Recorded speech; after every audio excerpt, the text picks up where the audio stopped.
Kepolisian Negara Republik Indonesia didesak segera menahan Ketua Komisi Pemberantasan Korupsi nonaktif Firly Bahuri yang berstatus tersangka kasus pemerasan dan penerima gratifikasi terhadap ex-Menteri Pertanian Syahrul Yassin Limpo.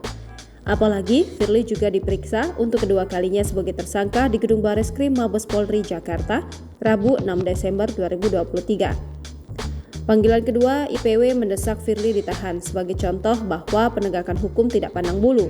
Penegakan hukum itu equality before the law, kata Ketua Indonesia Police Watch Sugeng Teguh Santoso saat dikonfirmasi Selasa 5 Desember 2023.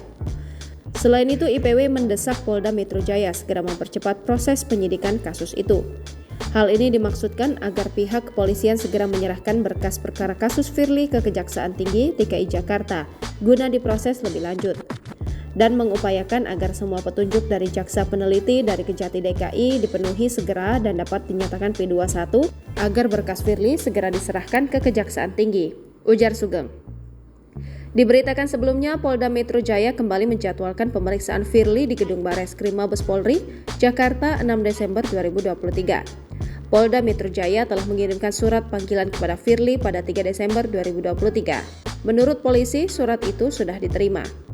Kami jadwalkan pemeriksaan atau permintaan keterangan tambahan terhadap tersangka FB pada Rabu 6 Desember 2023 pukul 10.00 waktu Indonesia Barat di ruang riksa di Tipikor Bareskrim Polri, kata Truno Yudo dalam keterangannya Senin 4 Desember 2023. Untuk diketahui, Firly ditetapkan sebagai tersangka kasus pemerasan Syahrul Yassin Limpo pada 22 November 2023.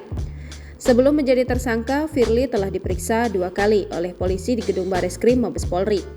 Kini, setelah berstatus tersangka, Firly telah menjalani pemeriksaan pertama sebagai tersangka pada 1 Desember 2023. Namun, Firly tak terima ditetapkan sebagai tersangka. Dia mengajukan gugatan pra-peradilan ke Pengadilan Negeri Jakarta Selatan. Firly meminta Majelis Hakim Pengadilan Negeri Jakarta Selatan menyatakan penetapan tersangka dirinya tidak sah. Sidang gugatan pra-peradilan ini akan digelar pada 11 Desember 2023. Download Tribun X sekarang, menghadirkan lokal menjadi Indonesia.